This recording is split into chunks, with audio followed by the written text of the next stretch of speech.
Good morning, good afternoon, good evening, whenever you are watching this.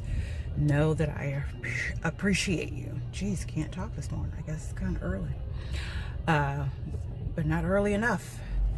It is I, Miss J, and I'd like to welcome you to another day in the daily life of J. It is Tuesday, August 4th, 2020. It is 7:25 in the a.m. And I am headed to work. I have to be there in 5 minutes. And I don't think I'm going to make it. I actually tried to leave the house on time, but the first outfit that I had on, I did not like the way it made me look. Mother still has, I need to turn this off now, a very prominent pooch. I got a stomach. And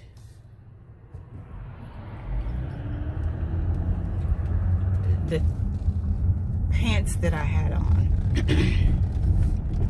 you know, when you cut your body in certain places, it has a certain image. And I've learned that if I wear a low-rise pant, I can't wear a waist length or a hip length top, because it makes me look like a can of popped biscuits. For real. And I put that on this morning, and it just didn't look right. And so here's my trusty shift dress, swing dress, A-line. And it does just what I needed to do. Flow away from the belly and the hips, which I don't care so much about the hips. I mean, I got them, I love them. But that belly, got to figure out somehow how to dress it properly, so I don't look like a can of popped biscuits. So yeah, I had to iron the dress because it had been hanging in my closet and got kind of wrinkled and squished up with other clothing, with the other dresses. So I had to iron it. And it wasn't like, you know, you wash your clothes, you get those just dumped in the basket with wrinkles. No, this was literally straight up and down lines because it had been hanging and got squished in the midst of other clothing. So straight lines all the way down. And I couldn't mask them, so I figured I'd go ahead and iron it. And that's what put me behind. And that's the story of my morning thus far. But yeah, I'm headed to work. Oh, see, okay, so I recorded yesterday, but I didn't get back on here to talk anymore about how my first day of work went back after 3 weeks. Actually, yesterday I said 2 weeks. 2 weeks. It's actually 3 weeks that I've been gone. And I didn't really talk anymore about how my first day back went. So let me tell you.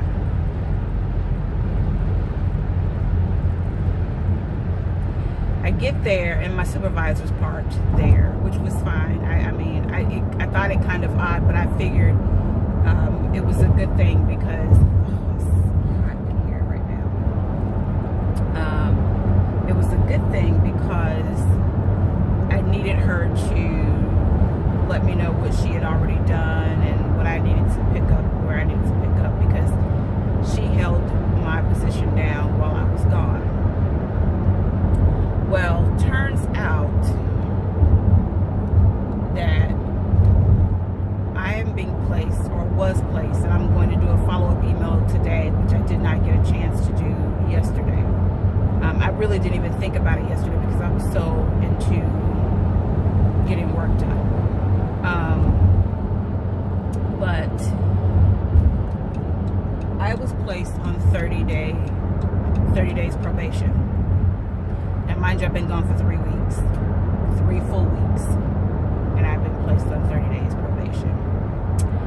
And the reasoning behind me being placed on 30 days probation was because, like I said, she had to do my job while I was gone. And she said that there were so many reports missing.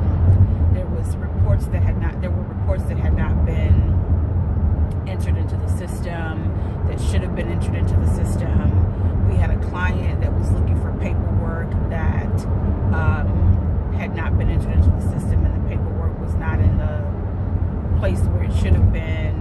And she had to reach out to all of these texts that she couldn't find reports for, and they had to resend their reports, and it pissed them off, and the client was upset, and on and on and on. There's so many things that were so wrong. And I listened to her, and I told her, I said, you know, I think it's really kind of odd that you say that there were so many reports missing, because there was nothing missing when I left. Everything,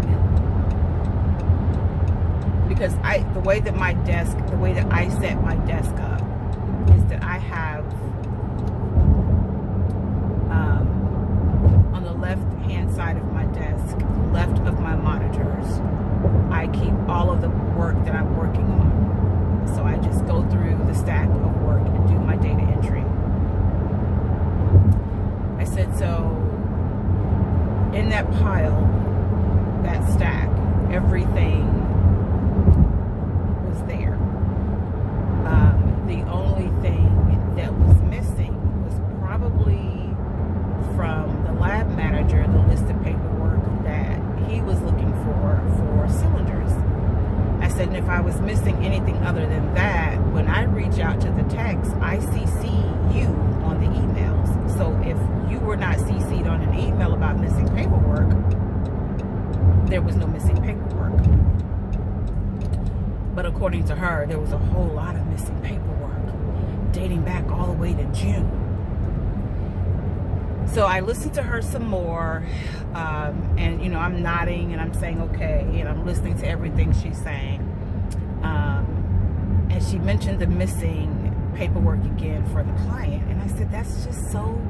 No, she mentioned that paperwork was missing for this client, and no one had an understanding of where the paperwork was. I said, well, this is a particular project where we were confused about what office the paperwork belonged in, and I pointed out to the owner why there was a confusion, and he was supposed to fix it so that that confusion was no longer there.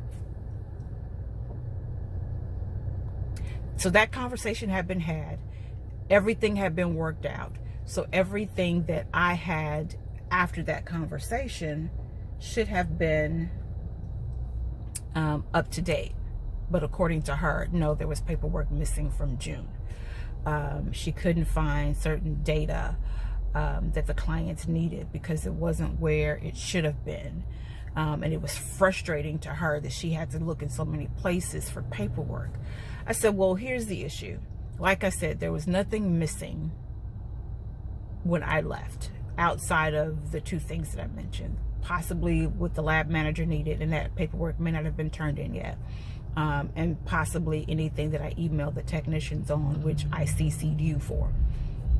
Well, a lot of the technicians said that they had been emailing you paperwork, and you know, if they emailed it to you, then it should have been printed out. And I said, okay, well, there are only two that emailed me on a regular basis.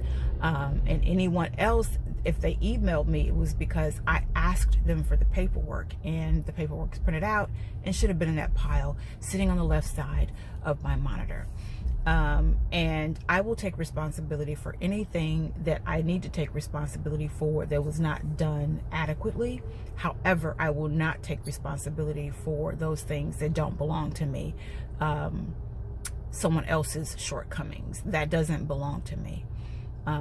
And she kind of looked at me, and then she said, well, I'm just saying that I get what you're saying, and it's fine. She said, well, we're still going to have to put you on a 30-day, you know, and I hate to do this. I said, it's fine. Go ahead and put me on the 30-day. Do what you got to do. It's fine. But the reason I said someone else's shortcomings is because in the conversation, in her telling me how frustrating it was to have to go to so many places to look for paperwork, in her telling me this, what she said, because one of the things that I said to her was this: if it wasn't in that stack of paperwork that was in progress, it wasn't on either of the PM's desks, then it was in the file room waiting to be filed. It was in the appropriate bin waiting to be filed away. And her response to me saying that was, well, I wasn't going in there looking for anything. So that is why I said I am not going to take responsibility or accept anyone else's shortcomings. I'll take responsibility for the things that I did or did not do, that I should have done or, should not have done. But I'm not going to take responsibility because you didn't want to go into the file room to look for documents. That I'm not going to do. So I am, and I had been asking God to help me with this, because I just wasn't, mentally, I just wasn't there. And I needed to be released. And for 3 years, he has not released me. And I didn't want to quit, but without anything else lined up. I really didn't, without anything else lined up. But hey, you give me 30 days probation and tell me that if I don't meet your standards, then you're going to have to let me go. And I'm not going to meet your standards because you do things totally different than I do things. And I'm not a robot.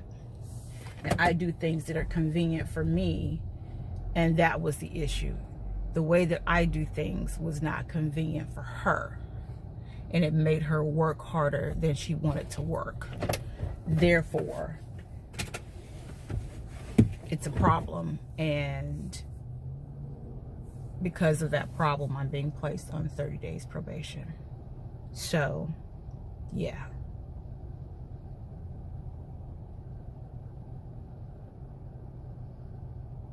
That's what happened on my first day back to work after being gone for 3 weeks. And we had a meeting, an administrative meeting between her, myself, the other admin, and 2 of the partners about how things needed to flow in order for it to be a better process. We had that meeting, because I don't work on Wednesdays, we had that meeting either Tuesday or Thursday. And then I said, okay, fine, this is what you want. This is what I'm going to start doing. So I start doing it, whatever day it was of the meeting, which literally gave me 2 to 3 days to do what it is that she wanted done. Starting the process of doing it the way she wants it done. And then I came into work on Monday, was not feeling any better than I had been feeling the week before. As a matter of fact, I was feeling worse, and I was then sent home on emergency sick leave for 3 full weeks. And my first day back, you come and tell me that I'm being placed on 30 days probation. Because things aren't being done the way you want them done, basically. And doing my job for those 3 weeks was frustrating to you because things weren't in the order that you wanted them in. It made you work a little bit harder, and your process worked so much more smoothly than my process. Okay. So yeah, that was my day. Let me get in here. I am now 3 minutes, according to this, 5 minutes. 10 minutes, geez, 10 minutes late. So I'm gonna go inside. Peace and blessings. Remember to walk in your purpose and know that I appreciate you.